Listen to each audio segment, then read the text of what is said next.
one of the first things we've seen unlock a ton of potential and ROI for brands is utilizing AI to improve efficiency. Now, when I say efficiency, I mean both Amazon advertising efficiency in terms of improving your ACoS and improving your ROAS, but also operational efficiency, which can be a huge unlock for brands. Maybe not as pretty to track, but can be incredible for brands that are really trying to compete with the big name players who have the large creative and content budgets. Now, the first thing I wanted to dive into when it comes to AI is just the AI builder directly within Advertising Console. Still early stages. It's been rolled out, I want to say, for almost probably 12 to 14 months now, but it's built directly into Ad Console. So when you go to create a sponsored brand ad or a sponsored display ad, it pulls in your ASIN and it spits out an image. That is really, really efficient. Now, with sponsored brands that have the custom image ad attached, we've seen upwards of a 200% click-through rate. Now, it's not magic. It's just that when you open up your phone and type in a keyword on Amazon, and the first thing you see is the large billboard ad at the top of the page, that custom image drives eyeballs. So it's really, really powerful. And when it comes to the holidays, this can be a unique opportunity to adjust all of those images you have and make them slightly holiday themed. I say slightly, the image I have here is really, really all in holiday, but that's because the products that I've selected do really well with stocking stuffers and giftable items. Due to this being directly in Ad Console, my team can hop in and update, 300 sponsor brand headline search ads relatively quick. I no longer have to reach out to a content team, build a brief, and take 2 to 4 weeks to get this turned around. That's not scalable across 300 different campaigns and multiple different products. So leaning into the AI generated image builder within Ad Console, huge competitive advantage. But if you're not used to clicking around Ad Console, highly, highly recommend also using AI Creative Studio. AI Creative Studio is incredible in my opinion. As you can see, I uploaded an ASIN here. I selected a theme and I did not build any prompts. That is efficient. And you can see that the output was relatively good. Now, if I wanted to be a little bit more specific, I could add prompts and it would do just as well. But the AI Creative Studio allows us to create images for any format. You could do Amazon Post, you could do sponsored brands, we could do horizontal, vertical, we could do themes outside of Christmas, we could do Thanksgiving, we could do modern bathroom, anything that you can think of. And the really beautiful thing about this is the LLM's actually pulling in your listing. So all you have to do is upload an ASIN and it's going to pull all of the information from your listing, your backing keywords, all of the SEO things that we talk about nonstop into your prompt. So you do not have to be a prompt engineer in order to make incredible images. Now, let's say you're not too happy with some of these images. Let's take this bottom left-hand corner here. There's a coffee cup. I don't love it. The next best thing about AI Creative Studio is we can actually iterate on the images Amazon creates for us. This has been one of the biggest problems that I've had when I've used any external tools is anytime I try to readjust my prompt, it gives me a massively different image. And then I have to start all over again. Like, no, I just wanted to change the color, or I wanted to add a blender or a present in the background. And then I get a brand new image. It drives me insane. Now, I'm not a prompt engineer. I'm not fantastic at AI, which is why I've leaned in so heavy to this, because AI Creative Studio allows me to take an image, as you can see here, and I wanted to remove the cup in the corner. I didn't love that. I now have multiple different images to choose from that I can download immediately and then go launch within Ad Console. Not only that, I can also add different aspects. So if I wanted to add a Christmas present in the left-hand corner or maybe a shelf, any of those are possible and can be adjusted directly within AI Creative Studio Builder. You can reframe your images. You can restyle the images if I wanted to change the theme within it. I can build, again, different formats. I can do lifestyle images. It's incredibly powerful for teams because now things that have been out of budget or out of reach or out of scope can now be done really, really efficiently. Now, again, this is progress over perfection.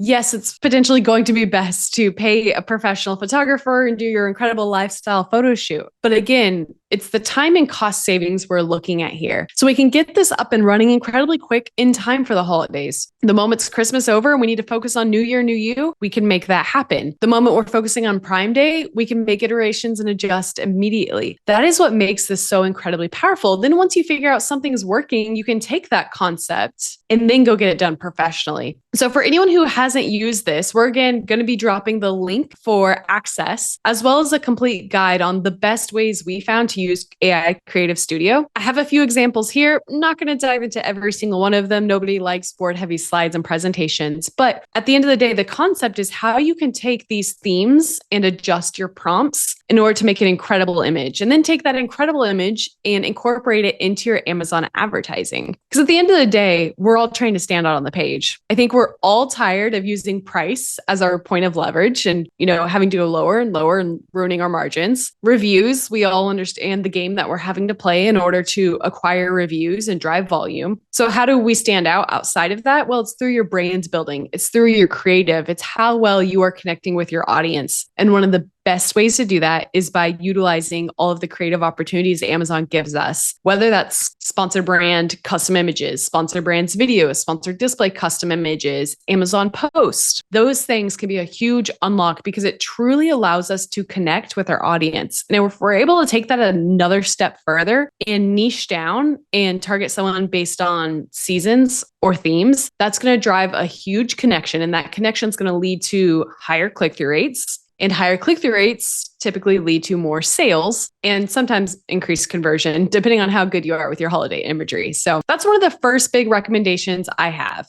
Broadly speaking, AI Creative Studio should be a huge unlock for brands, niching down, making it more actionable. Update all of your custom images for your holiday specific products. Even if they're not holiday specific, you can still update them with Creative Studio and use some of the other themes. Take those holiday specific imagery, focus on, any copy changes you need, and also just iterating all of your targeting within those campaigns. Now, the second big tip I want to dive into is utilizing DSP to segment your audience. I think most everyone who's here has probably heard everything around DSP and AMC. It's a relatively big buzzword in the space. Now, there's typically two different sides of the coin when it comes to DSP. I've tested it and I hated it because it spent all of my money and didn't drive any sales. It was impression based. It was a terrible ROAS. It was only awareness focused, right? That's usually one bucket of people. The second bucket of people is my ROAS was incredible. It was $12 to $13, but it did not drive any top line sales. So attribution's wrong or it was not incremental, right? I hear those all the time. At the end of the day, what people don't quite understand is DSP can be ran relatively granular and reporting can be ran in a fashion that solves both of those issues. So when I'm talking about DSP, I'm asking to have a relatively open mind because you're able to segment your targeting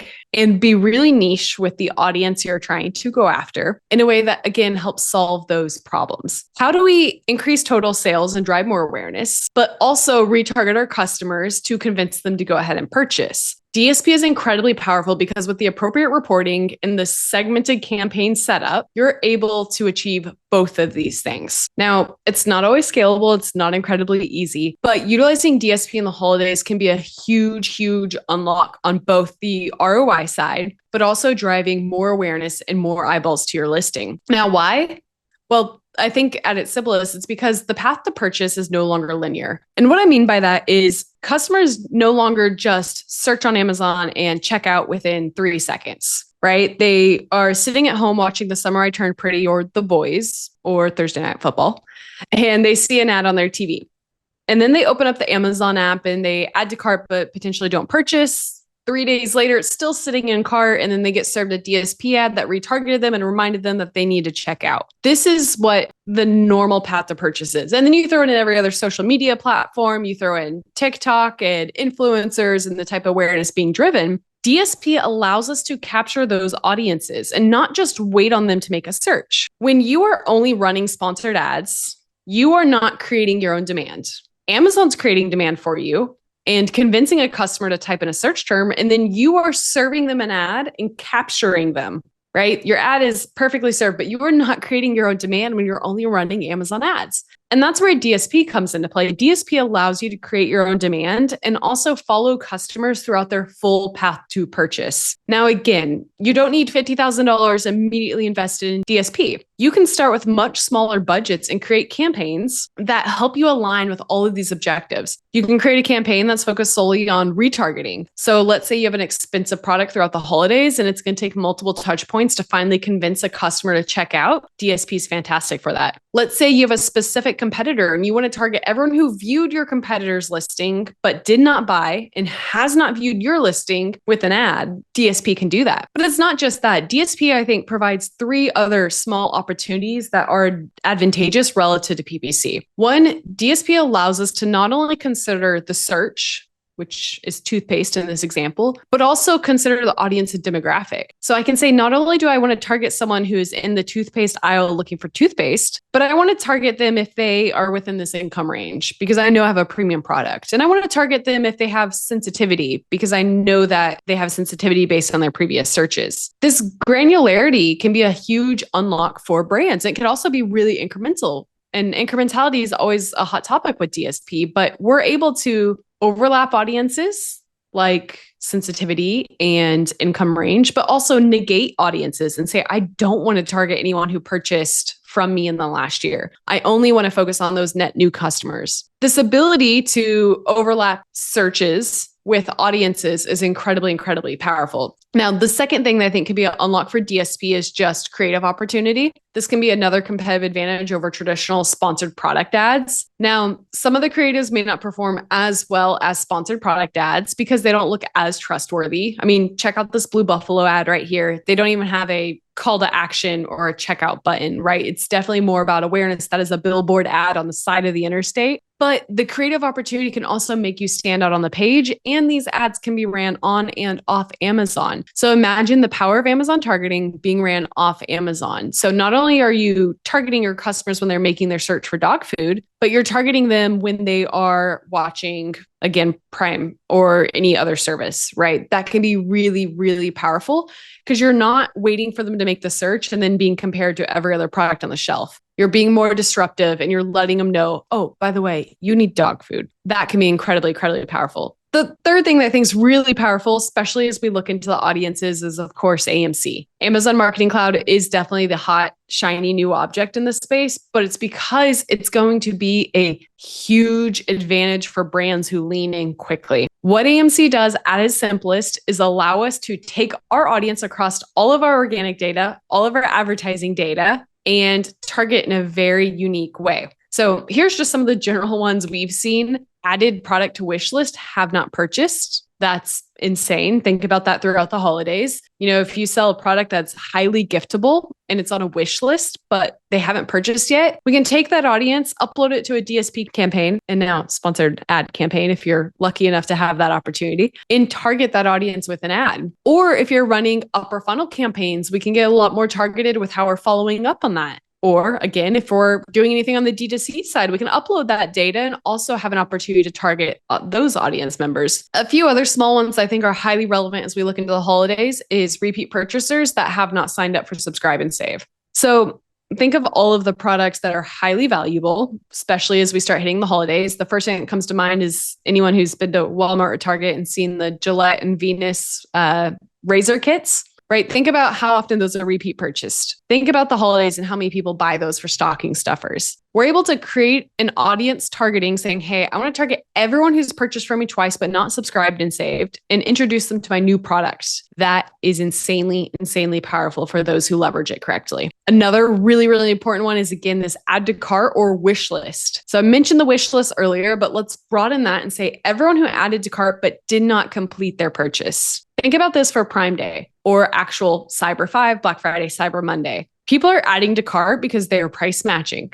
They don't always check out. If we are able to retarget the audience who added to cart, it's obviously going to be very warm because they were interested in us at one point in time, but we may be able to convince them to finally finish that process. This is incredibly, incredibly powerful. There's a million other things that we can do with AMC. These are the ones that I think really helped sell the vision of how it can be so powerful. And DSP is the same, right? Ton of misconceptions in the space. A lot of people have been burned by mismanagement with DSP. So it's a lot less saying DSP is incredible and a lot more understanding what DSP can do for you. Think about it. You're able to break down your audience demographics and target them in a segmented fashion. You're able to build multiple stages of the funnel, whether it's retargeting, which is going to be high ROAS, low incrementality, or streaming TV, which is going to be high awareness, low ROAS. When you are able to piece those together and bridge the gap, because we know, again, the path to purchase is not linear, it's incredible. And now we can take AMC and have an additional layer for taking all of these insights and breaking them down into bite-sized pizzas and serving our customers an ad on a platter that is curated specifically for them. When ran appropriately, these two things, AI and DSP, AMC, can be a huge, huge unlock for brands.